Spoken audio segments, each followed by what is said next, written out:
Le panafricanisme, euh, c'est un ensemble d'idées, de faits, d'idéologies auxquelles nous, les jeunes, en tout cas aujourd'hui en Afrique, avions décidé d'adhérer pour défendre l'héritage laissé par nos dévanciers comme Patrice Lumumba, Thomas Sankara, Kwame Nkrumah, Modibo Keïta, Sékou Touré et autres. Donc, c'est dans ce cadre que lorsque j'ai commencé à faire de la musique, je me suis inscrit dans un registre, le registre de la dénonciation. Et vous n'êtes pas sans savoir que tout artiste en Afrique qui se lance dans ce registre est déjà confronté à plusieurs obstacles et à plusieurs difficultés. Donc, il y a 20 ans que dans mon pays, j'ai commencé à dire haut ce que le peuple guinéen pensait tout bas. Depuis le temps du feu président Lassana Conté, j'ai commencé à avoir des pépins dans mon pays. Ensuite, il y a eu le temps du CNDD avec le capitaine Dadis où j'ai été obligé de venir ici au Sénégal afin de mettre ma vie en sécurité. Et ensuite, avec le président Alpha Condé, j'ai été arrêté. Je ne dirais pas que je détiens le record des artistes les plus arrêtés en Afrique, mais en tout cas, j'ai été arrêté à 6 reprises au temps du président Alpha Condé et envoyé en prison pour m'avoir érigé comme étant un défenseur des opprimés. Donc, avec le CNRD, je vais revenir là-dessus tout à l'heure, j'ai aussi commencé, après avoir découvert que le CNRD a des intentions autres que celles qui avaient été les intentions énoncées devant le peuple lorsqu'ils ont pris le pouvoir, moi, j'ai commencé à prendre mon bâton de pèlerin et à dénoncer ces pratiques injustes parce qu'ils ont carrément et ouvertement trahi leur serment. Et c'est dans ce cadre que j'ai vu la mise en place de l'AES. L'AES, l'Alliance des États du Sahel. Pour moi, qui n'est pas une simple alliance, qui va au-delà d'une alliance des États du Sahel. Pour moi, c'est le début d'une Afrique souveraine. C'est le début, le commencement d'une Afrique souveraine. Cette Afrique souveraine dont Haïlé Sélassié a tant rêvé pour faire de Addis Abeba, pour avoir fait de Addis Abeba le siège de l'Union africaine. Pour moi, c'est le début d'une vraie souveraineté africaine. Voilà pourquoi, en tant qu'artiste, je me suis donné le devoir de chanter une chanson à l'hommage de ces 3 dirigeants qu'on doit protéger, à mon avis.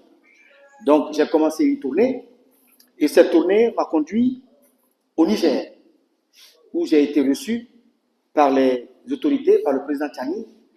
On a échangé sur des questions très sensibles de l'Afrique, surtout sur l'unité africaine, sur la sécurité et tout. Ensuite, j'ai été au Burkina où j'ai été reçu par les autorités là-bas aussi et au Mali. Mais aujourd'hui, cette conférence va porter sur des thèmes très spécifiques. Parce que j'ai fait une analyse et j'ai tiré une conclusion après cette tournée. C'est pourquoi j'ai demandé à ce qu'on tienne cette conférence de presse pour que je fasse un rendu de ce que j'appelle aujourd'hui, pour dénoncer des personnes que j'appelle des propagandistes dans ce qui se passe dans les pays de l'AES, surtout dans le Sahel. Alors, j'étais au Burkina Faso lorsqu'il y a eu ces attaques barbares et sauvages perpétrées contre les populations paisibles de Bassago, où il y a eu plusieurs victimes dont je ne pourrais malheureusement pas vous donner le nombre exact.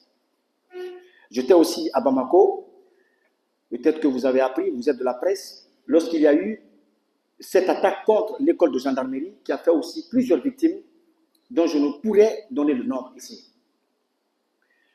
Mais ce qu'il y a, c'est que des pays comme l'Ukraine se sont invités dans la danse et font l'apologie du terrorisme à ciel ouvert et tambour battant sans être inquiétés. Et cela doit nous interpeller. Parce qu'on ne peut pas combattre le terrorisme ou vouloir combattre le terrorisme sans combattre ses alliés, ses bailleurs de fonds et ses propagandistes. Voilà pourquoi, au cours de cette conférence, je vais dénoncer justement ces propagandistes qui font l'apologie du terrorisme dans le Sahel. Les ambassades ukrainiennes, à travers leur déclaration ici au Sénégal, où ils ont ouvertement indiqué que des instructeurs ukrainiens étaient impliqués dans la formation de séparatistes au Mali et que les forces armées ukrainiennes ont apporté un appui considérable en termes de logistique aux forces et aux groupes, aux mouvements de libération Touareg qui sont en étroite collaboration avec Al-Qaïda. Secondo, les ambassades ukrainiennes, si nos informations sont bonnes,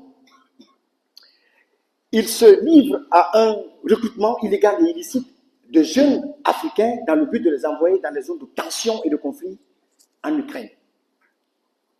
Et les informations faisant état justement d'un recrutement de jeunes Ivoiriens et de jeunes Africains pour aller combattre les Russes en Ukraine comme si on était encore dans les 2 guerres mondiales où les Africains avaient servi de boucliers humains sont encore d'actualité. Tertio, il y a l'organisation ukrainienne Combat et Livre par l'intermédiaire de leur ambassade, si nos informations sont bonnes, en Mauritanie, qui a procédé à un recrutement de représentants de l'Azawad pour aller les former en Ukraine pour revenir combattre les pays de l'AES.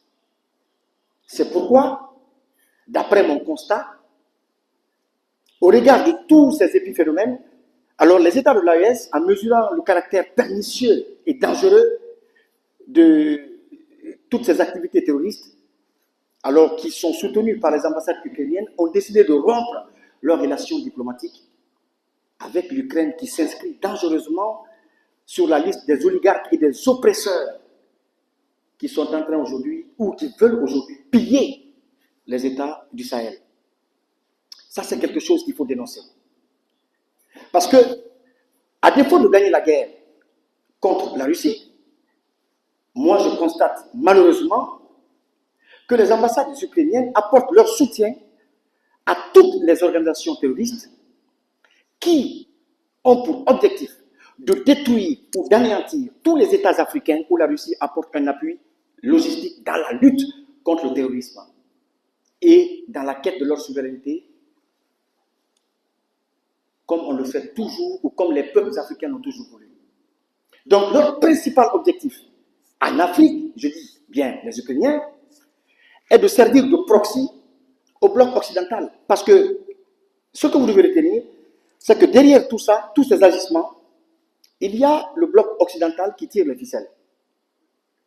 Donc, les Ukrainiens vont servir de proxy au bloc occidental pour complètement couper les ailes aux relations bilatérales et d'égal à égal que la Russie a réussi à établir ou à bâtir avec certains pays africains. Je ne fais pas l'apologie de la Russie, je ne suis pas un avocat de la Russie, mais si on m'amène à choisir entre le bien et le mal, je choisirai naturellement le bien. Et si on m'amène à choisir entre le mal et le moins mal, comme tout le monde ici, je choisirai le moins mal. On est d'accord? Et ce qu'il faut aussi retenir, en tout cas après cette tournée, moi j'ai constaté en conclusion que la France, en quittant le Niger, le Burkina et le Mali, perd sa place au classement des pays. C'est important, parce qu'on ne peut pas tout le temps danser. Il est temps de réfléchir, de s'arrêter et de penser nos plaies.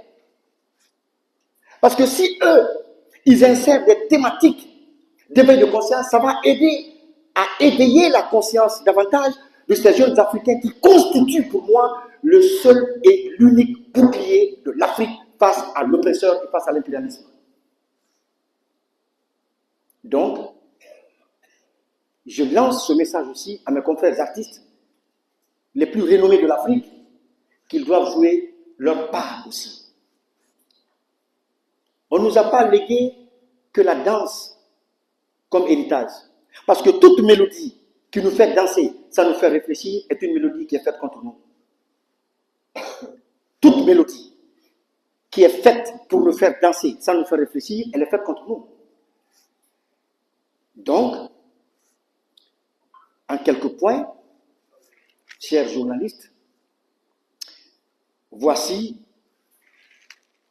les pratiques belliqueuses, dangereuses, malsaines, impérialistes et machiavéliques auxquelles ces propagandistes se livrent sur le continent africain.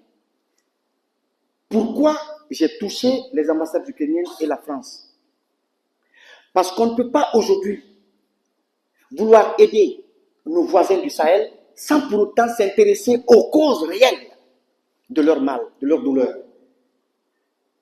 Les causes, c'est le bloc occidental qui passe par certaines puissances comme l'Ukraine pour former des séparatistes, pour former des mouvements de libération et pour aller combattre et tuer nos frères dans le Sahel. Donc, en gros, de cette tournée, c'est cette analyse que moi, je fais et que je vais mettre à la disposition comme thématique du peuple ou des peuples africains et panafricains partout où j'irai, afin qu'ensemble, qu'on porte la voix de cette partie de l'Afrique qui est en train de pleurer, de cette partie de l'Afrique qui est en train de subir un carnage, de cette partie de l'Afrique qu'on ne doit pas isoler. Merci mes chers journalistes, et on est disposé à répondre à toutes les questions de votre convenance. De passage, je vous présente les membres du FIPAM. C'est un festival panafricain.